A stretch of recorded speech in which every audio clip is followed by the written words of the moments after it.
आप मेरे channel UPSC सरकार को लाइक, शेयर और सब्सक्राइब करें ताकि हम ज़्यादा से ज़्यादा कंटेंट आप लोग को दे सकें तथा हमें प्रोत्साहन मिल सके, हम मोटिवेट हो सके। अगर आप लोग सब्सक्राइब करते हैं तो हम ज़्यादा से ज़्यादा कंटेंट आप लोग में शेयर करेंगे, क्योंकि ये सीखने से ही निकलता है। ज़्यादा पढ़ लेना मायने नहीं रहता, आप कितना दूसरों में बांट रहे हैं ये मायने रहता है। जैसे जब श्रीलंका के शासक मोहम्मद बिन कासिम को यानी उसके खिलाफा उमैयद खिलाफा को दान स्वरूप कुछ भेंट करता है, तो रास्ते में दाहिर राजवंशी जो था, ब्राह्मणी राजवंश में यानी दाहिर का जो शासक था, उसके कुछ ना कुछ यानी उसका नहीं था, कोई चोर हो सकता है, उसने लूट लिया। ये लड़ाई लगाया कौन था? श्रीलंका। आज भी लड़ाई लगाता है, जान लीजिएगा। चाइनीज को कौन दिख दिया है? वो पोर्ट, हम्बनटोटा पोर्ट दे दिया है लड़ाई लड़वाने के लिए हम लोग से, कि जिससे हम पर चाइनीज नजर रख सके। क्योंकि यहाँ देखिए, यहाँ अपना तमिल है और यहाँ भी तमिल है। अब यहाँ का तमिल कहता है नहीं, यहाँ के सब कुछ सही होना चाहिए। जब उमैयद खलीफा को, खलीफा मतलब तो आप जानते हैं कि इस्लाम के यानी मोहम्मद साहब पैगंबर के प्रतिनिधित्व करने वाले को खलीफा बोला जाता था। और शिया और सुन्नी के बीच का लड़ाई होता था यही प्रतिनिधित्व के लेके, और वही लड़ाई अब तक जारी है जो आप लोग सुनते हैं, शिया वर्सेस सुन्नी कंट्रोवर्सी। आखिर क्यों होता है ये कंट्रोवर्सी? कभी आप दिमाग लगाए? कोई भी, अब 1857 का घटना एक दिन में थोड़ा घट गया, अनेक घटना था। जैसे 1829 में सती प्रथा पर रोक लगा दिया, भारतीयों को रोष हुआ कि भाई तुम हम हमारे धर्म में कैसे छेड़छाड़ सकते हो।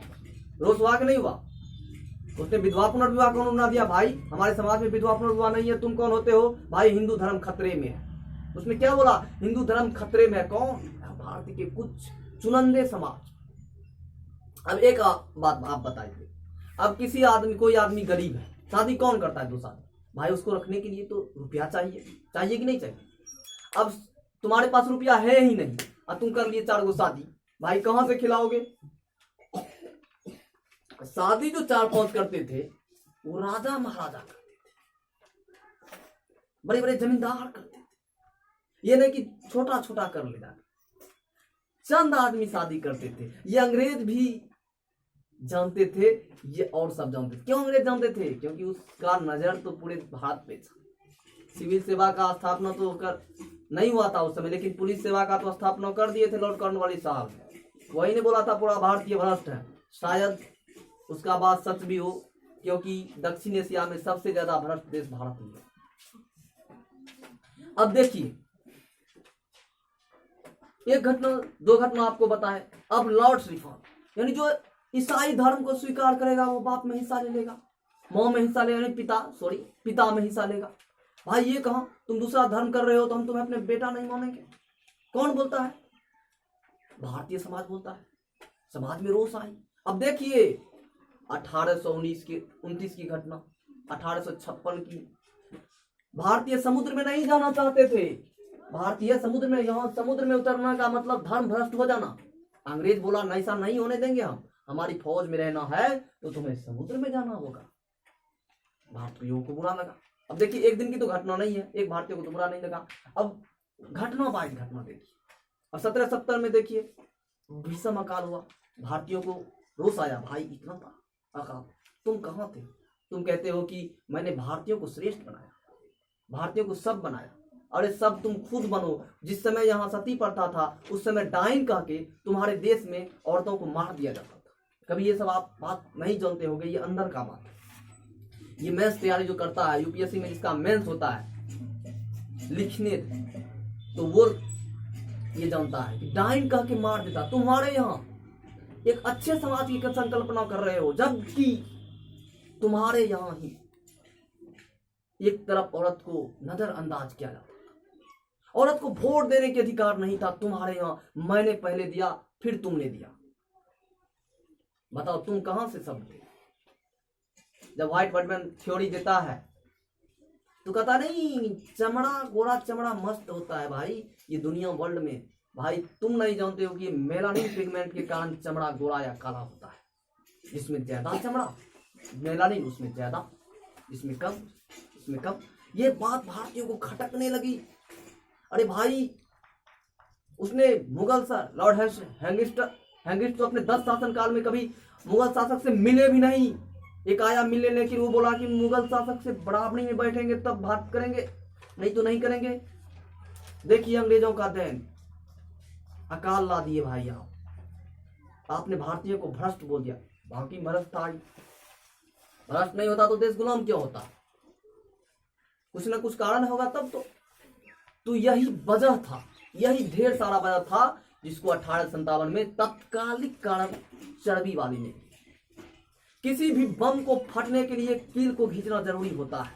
That is called. इसी अनुसार एक छोटी सी घटना, एक छोटी सी चिंगारी बड़े बड़े साम्राज्य को अस्तित्व में मिला देती है। आप रसिया की वैश्विक क्रांति को जान सकते हैं, आप इंग्लैंड की गौरवपूर्ण क्रांति को जान सकते हैं, आप फ्रांस की क्रांति को, अमेरिका की क्रांति को। एक दिन में घटित नहीं हुई थी, सालों लग गए थे। That is called. यही हुआ था। ये जब भारतीय शासक श्रीलंका पे हमला करते थे वो कष्ट से पागल हो जाते थे। यहां तक बोला जाता है कुछ धर्म ग्रंथों या कुछ किताब में कि श्रीलंका के कुछ मंदिर में भी लूट किया करते थे ये लोग आक्रमण करके। तो भाई कहां से आप हिंदू हो? सवाल उठता है। अब वो उसकी उस समय की बात होगी, अब हम इस समय की बात करते हैं। इस समय तो सब हिंदू एक है, पता नहीं भाई भाई है कि नहीं है। क्योंकि अब देखिए जब उमैयद खलीफा को, अब तो बता दिए खलीफा क्या होता है। खलीफा होता है कि प्रतिनिधित्व करने वाले। किसका प्रतिनिधित्व? मोहम्मद साहब पैगंबर का। और शिया सुन्नी कंट्रोवर्सी हम इससे एक वीडियो, पिछले वीडियो में हम दे चुके हैं, आप देख लीजिएगा उसे। हम अभी दूसरा यहां पढ़ा रहे हैं। अब देखिए यहां पे होता क्या है, ये जैसे ही यहां देता उमैयद खलीफा को लूट लेता है। कहां पे? सिंध। और सिंध के पास कुछ डकैत लूट लेते हैं। उमैयद खलीफा पत्र लिख के भेजते हैं। किसको? राजा दाहिर को। दाहिर जी आप हमारे लूटे हुए को वापस कर दीजिए या उस चोर को पकड़ के हमें दे दीजिए। दाहिर सख्त मना कर देता है। अरे तुम कौन होते हो, आ जाओ, दो हाथ कर लेते हैं। भाई बहुत बुरा लगा उमैयद खलीफा। उसने बोला कि हम तो इस्लाम के प्रतिनिधित्व है भाई, तुम्हारी बात को कैसे टाल सकते हो? बोला ऐसी बात है, हो जाए दो हाथ। आ गया 712 ईस्वी में मीर कासिम। हम बताते हैं, दो कारण बताएंगे मुस्लिम जगत में क्यों भारत पर हमला करना वो चाहते थे। आज पहले ही हम बता रहे हैं। होता है घमासान युद्ध, सिंध में होता है, मुल्तान में लड़ता है। अब इतना बात आपको हम बताते हैं, जब राजा दाहिर के खिलाफ मीर कासिम हमला करता है तो उसमें दाहिर की हार हो जाती है। हार होने के पश्चात दाहिर को मौत का घाट उतार दिया जाता है, या कुछ में बंदी, ऐसा बोला जाता है बंदी बना, नहीं तो उस बंदी बना के मौत का घाट उतार दिया जाता, दाहिर मारा चला जाता है। उसकी 2 पुत्री थी। इतना बात जान लीजिए, जब राजा दाहिर की पराजय होती है, ब्राह्मण वंशी राजा दाहिर की पराजय होती है, तब उसकी 2 पुत्री थी। उसकी तब 2 पुत्री थी जिसे मीर कासिम ने उमैयद खलीफा के पास ले चलते हैं। ऐसे पहले हम बता दें आपको कि 18 साल से कम उम्र के, ज्यादा उम्र के जितने भी नौजवान हैं दाहिर के राज्य में, सबको मौत का घाट उतार दिया जाता है। किसके द्वारा? मीर कासिम की सेना के द्वारा, मुस्लिम सेना के द्वारा। जब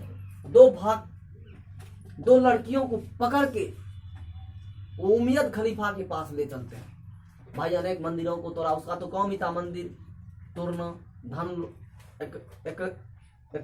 इकट्ठा करना, उसका तो काम ही था।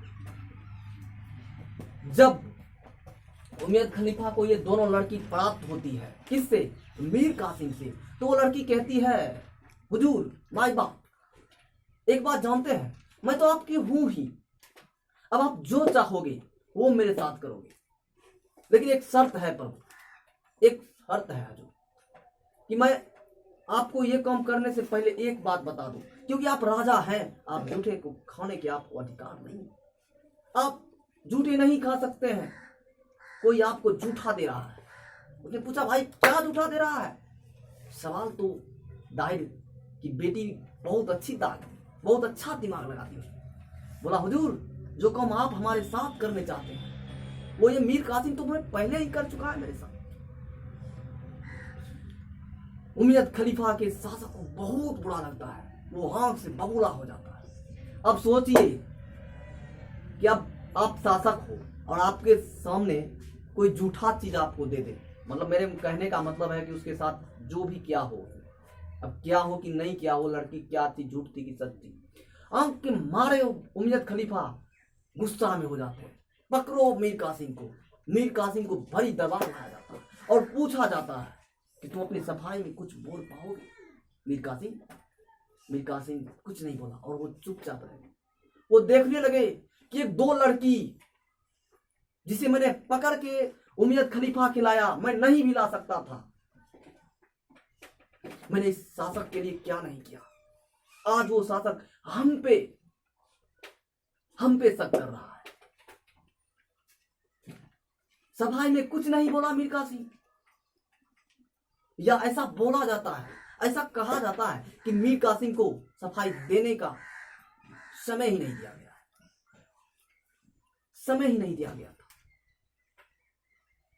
एक सांड लाया, बैल जिसको आप लोग कहते हैं, सांड को फाड़ा, उसका चमड़ी से वो चमड़ी को में या उस चमड़ी में घुसा दिया गया मीर कासिम को। मीर कासिम तरफ से कुछ देर में ही मीर कासिम खत्म हो गए। देखिए भारत पर आक्रमण करने वाले का क्या हाल होता है। इसीलिए कोई भी देश हो, चीन हो या पाकिस्तान, हमारे देश की तरफ नजर मत उठाओ, यानी इस देश पर जो भी हमला किया वो बच के वापस नहीं गया। उदाहरण के लिए सिकंदर, उदाहरण के लिए अकबर, मात्र 4 साल के आयु, मात्र 4 साल के अंतर्गत वो भारत से डेथ कर गए। सिकंदर डांडियन ने डांडियन कहा, तुम अब यहां से वापस चले जाओ, अन्यथा तुम यहां से बच नहीं सकते। और वही सिकंदर मौत घटा चले गए। अनेकों नेक शासक जिसने कभी भारत को नीचा दिखाने के लिए सोचा, वो खुद जमीन में दब के चले गए। देखिए उसका कैसे अंत हुआ। अपने लोग बैल बोलते हैं, बैल के छाल में घुसा दिया गया मीर कासिम को, पुतला में घुसा दिया गया, उसकी चाम में मौत हो गया उसका। लड़की हंसने लगी, बोला, ए दाही, ए उमैयद खलीफा, मैंने तो तुम्हें बुद्धू बना दिया। बहुत बुरा लगा उमैयद खलीफा। बोला, कैसे? अरे वो मेरे साथ कुछ नहीं किया था, उसने हमारे पिता को मारा था, हमारे राज को बर्बाद किया था, मैंने इसीलिए उसे बर्बाद किया। बदले में उमैयद खलीफा गुस्सा से पागल हो जाते हैं और उसे जिंदा चिनवा देते हैं दीवार में। खत्म हो जाती है दाहिर की कहानी, खत्म हो जाती है मीर कासिम की कहानी, खत्म हो जाती है वो काली दिन जिसने भारत पर पहली बार अरबों ने जीता था, भारत पर पहली बार मुसलमानों ने जीता था। अब सवाल उठता है कि ये दूसरी बार क्यों आक्रमण करना चाहते थे। ये आक्रमण अब हम दूसरी कारक बताएंगे कि वो क्यों आक्रमण करना चाहते थे भारत में। आप जानते हैं यू हैव नो डेट या वी हैव नो डेट, हम लोग जानते हैं कि अरब क्या है, एक मरुस्थल है। दस्ते लूट, दस्ते कबीर, ये क्या है? मरुस्थल है। कहाँ पे है? अरब वर्ल्ड में। ईरान में भी मरुस्थल है, इराक में भी मरुस्थल है, सऊदी अरब में भी मरुस्थल है। भाई मरुस्थल में ही तो इस्लाम का पैदा हुआ। अब मरुस्थल में इस्लाम का पैदा हुआ तो क्या मरुस्थल में उत्पादन होगा? नहीं होगा। अब इस मरुस्थल में उत्पादन नहीं हो सकता है क्योंकि यहाँ पानी पर्याप्त मात्रा में नहीं होता है और भूमि उपजाऊ नहीं होता, मरुस्थल का भूमि उपजाऊ नहीं होता है। हालांकि आज के वर्ल्ड में अनेक तकनीकी आ गए हैं जिनके वजह से मरुस्थल में भी खेती लगभग प्रारंभ हुआ है। बहुत जगह तो नहीं हुआ, भारत में हो चुका है। भारत में जैसे इंदिरा कैनाल है, इंदिरा कैनाल के माध्यम से पानी मिलता है, जैसलमेर, बाड़मेर, बीकानेर, इस सबको पानी मिलता है, तो वहां से कुछ आदमी सिंचाई करके अपना खेत पटा लेते हैं। तो ऐसा बोला जाता है कि अरब वर्ल्ड में मुस्लिम जगत का स्थापना हुआ था। अब मुस्लिम जगत भाई, उसको खाने के लिए अनाज तो चाहिए। अगर वो लोग जानते कि मेरे अंदर तेल छुपा हुआ है ना, तो वो कसम से आक्रमण नहीं करते, रुपया देख के सबको मुस्लिम धर्म अपना स्वीकार करवा देते। जैसे आज है ना, आज है रुपया, उसके पास तेल है और इतना बहुमूल्य चीज उसके पास है कि दुनिया उसके बगैर आज चल ही नहीं सकती। जैसे ये वर्ल्ड है, यहाँ पे तेल ही तेल तो है, तो लेकिन उस समय तो ज्ञान था ही नहीं कि मुसलमानों को कि वहां तेल है। ये सोचा ये भारत को सोना की चिड़िया क्यों कहा जाता है, क्योंकि ये कभी नहीं 1770 से पहले यहाँ कभी भुखमरी नहीं आया था। अंग्रेज बोलता है हमने भारत को ये कर दिया, हमने वो कर दिया। अरे क्या क्या तुम इस देश को तहस नहस कर दिया। अब आपसे एक सवाल हम पूछते हैं कि कोई आदमी है, आपका दोस्त है, बहुत जिगरी दोस्त है, आपके कान में आपका कान खराब है, और एक दिन वो आया गुस्सा से एक थाप दे दिया, आप दोनों दोस्त के बीच खटास हो गई। आपने लाख इलाज कराया था कान का, लेकिन आपका कान सही नहीं। लेकिन जैसे उसने एक थप्पड़ मारा आपको कि आपका कान कुछ दिन बाद सही होने लगा। एक बात बताइए, आप उसे थैंक यू देंगे या उस पर गुस्सा दिखाएंगे? ये सवाल आपसे है, सवाल हमसे है। अब उसे क्या बोलेंगे, क्योंकि हो सकता है उसके थाप से ही मेरा कान सही हो गया हो, या जिसको लगा हो। तो आप तो सवाल उठता है ना भाई कि उसका थप्पड़ आपके लिए, वही अंग्रेज ने हमारे गाल पे थप्पड़ मारा। थप्पड़ मारने का मतलब है हमारी सभ्यता, हमारी संस्कृति अनेकों नेक में एक है। कैसे एक नहीं है भाई? यहाँ अगर रोटी का प्रकार बताया था ना, अनाज गेहूं से रोटी बनाने का, तो 1000 प्रकार, लाख प्रकार निकल सकता है। खिचड़ी बनाने का तरीका अलग है, मकई से जो भोजन बनाया था उसका तरीका अलग है, आलू से भोजन बनाया था उसका तरीका अलग है। तो हम वहां नहीं जाएंगे, हम आगे क्लास लेंगे तो आपको बताएंगे ये कैसे कैसे होता है। यहाँ एक नदी बहती है जिसका नाम है सिंधु नदी, यहाँ एक नदी बहती है गंगा नदी, यहाँ एक नदी बहती है ब्रह्मपुत्र नदी, यहाँ पर एक नदी बहती है यमुना नदी, और यहीं पे एक नदी बहती है झेलम, चिनाब, रेवी, ब्यास, सतलज, ये सब बहती है। आप पंजाब नाम सुने हो। वो जमीन बहुत उपजाऊ था, बहुत उपजाऊ होता था। अनाज क्या नहीं, अब खाने के लिए अनाज चाहिए भाई, तेल थोड़ा ना पी सकते हो। अरब वर्ल्ड में अगर तेल भी मिल गया होता उस समय तो अनाज के लिए भारत से ही मदद मांगता, और था भी, भारत मदद नहीं करता तो जी नहीं सकता था। तो वो सोचा इस्लाम जगत को फैलाने के लिए अनाज चाहिए भाई, भोजन रहेगा तब तो लड़ेंगे ना, भोजन रहेगा तब तो आपको हम पढ़ा पाएंगे, अन्यथा नहीं पढ़ा पाएंगे। उसने बोला कि ऐसा करते हैं, बैरंदारा होकर आक्रमण करते हैं भारत पर। यहाँ पे है बैरंदारा, किस होकर आक्रमण करते हैं भारत पर। यह आक्रमण उसका मकसद था यहाँ से अनाज लूटना। ऐसा देखा गया था कि वो लूट के पुनः वापस चले गए। एक सवाल है आपसे कि 712 ईस्वी में वो नहीं हो सका जो 711 ईस्वी में हुआ। आखिर क्यों नहीं 712 में भारत में इस्लाम स्थापित हुआ? क्यों 1191 की लड़ाई और 1192 की लड़ाई के बाद ही मुस्लिम भारत में प्रवेश करता है, जबकि उसने अपने शुरुआती दौर में मिस्र को जीत के उसकी सभ्यता को खत्म करके मुस्लिम वर्ल्ड में परिवर्तित कर दिया। वहीं तुर्क नामक जाति को उसे हमला करके उसे पुनः मुसलमान में शामिल कर देता है। वही तुर्क जब मुस्लिम बनता है तो इतना हमला स्पीड से करता है, वही तुर्क जब मुस्लिम बनता है और 1191 और 92 में आप जानते होंगे प्रथम तुर्क आक्रमण था। अल्पतगिन का बेटा सुबुक्तगिन का बेटा अल्पतगिन है, जो हम कल इसके बारे में देखेंगे, आक्रमण करता है। तब जाके 1110 कुछ ईस्वी से मुस्लिम थोड़ा थोड़ा भारत में पनपता है।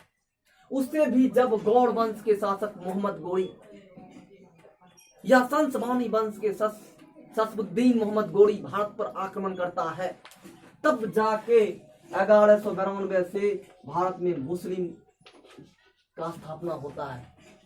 देखिए सुनिए, जब अरब ने आक्रमण किया तो भारत में मुस्लिम नहीं पनपा। जब तुर्कों ने आक्रमण किया, और तुर्कों को इस्लाम कौन बनाया था? अरबों ने बनाया था भाई। उससे वो हमने अरबों से तो कंट्रोवर्सी कर लिया, पर तुर्कों से नहीं कर सका, और यहाँ मुस्लिम धर्म की बहुलता फैलने लगी। यही थी। अब भोजन के लूट के चक्कर में ये लोग यहाँ आते थे। अब जानते हैं मध्य एशिया में 5 कंट्री है, पाकिस्तान अफगानिस्तान को छोड़ के, जितना में तौन लागे वो सब मध्य एशिया की कंट्री है। जैसे पाकिस्तान अफगानिस्तान छोड़ देंगे, कजाकिस्तान, किर्गिस्तान, तुर्कमेनिस्तान, उसके बाद उज्बेकिस्तान और एक और है तौन, ये सब मध्य एशिया के देश है। यहाँ ठंडा पड़ता है, यहाँ पर्वत पठार मैदान बहुत कम मात्रा में। ये सब भोजन के तलती, भोजन की तलाश में ये भारत पर आक्रमण किया और भारत में इस्लाम जगत की स्थापना। भाई कोई आया तो कुछ ना कुछ शिक्षा लेके आया होगा, अवश्य आया होगा, ऐसे नहीं आ सकता है। वो उसने एक चीज लेके आया, उसने खजूर की खेती भारत को करना सिखा दिया। खजूर की खेती कैसे करोगे तुम, सवाल उठता है। अब उसने ऊंट भी पालना, यानी खजूर की खेती। अरब जब खजूर और ऊंट पालन, ये हमें अरब ने सिखाया, और इसे दोनों पालने के लिए तो रुपया चाहिए भाई। रुपया चाहिए कि नहीं चाहिए? रुपया चाहिए। इसके लिए उसने जजिया कर लगाया। किस पे? भारतीयों पर। उसने जजिया कर लगाया। किस पे? भारतीयों पर, कि जजिया कर लगेगा तब ना आएगा टैक्स। और उसने दिरहम नाम का सिक्का चलाया, दिरहम नाम का सिक्का चलाया, और उस सिक्का से टैक्स लिया, जिसे हम जजिया कहते हैं। गैर मुस्लिम पर लगने, गैर मुस्लिम मतलब जो मुस्लिम नहीं है उस पे लगने वाले टैक्स को जजिया बोला जाता है। जो कौन लगाया था? अरबों ने भारत पर लगाया था। उसने ऊंट पालन शुरू किया, उसने खजूर का पालन, खजूर की खेती करना सिखाया, और उसने हमें और क्या, ऊंट, खजूर और दिरहम नामक सिक्का चलाया था। एक सवाल है कि 712 ईस्वी में आक्रमण के बाद मुस्लिम नहीं भारत में पनपा था, जबकि 1100 मुस्लिम का आगमन 1000 में भी होता है, 987, 88 में भी, 85 में भी के समथिंग होता है, 1001 में होता है। उस समय भी मुस्लिम नहीं पनपा था, अल्प मात्रा में पनपा था। लेकिन 1191 में या 92 में ऐसी कौन सी घटना घटी जिसकी वजह भारत में मुस्लिम धर्म की स्थापना हुआ? आज हम चर्चा को आप खत्म करते हैं, लेकिन आप हमारे चैनल यूपीएससी सरकार को लाइक, शेयर और सब्सक्राइब करें, ताकि हम अच्छा से अच्छा, ज़्यादा से ज़्यादा कंटेंट आप लोग में शेयर कर सकें। Thank you.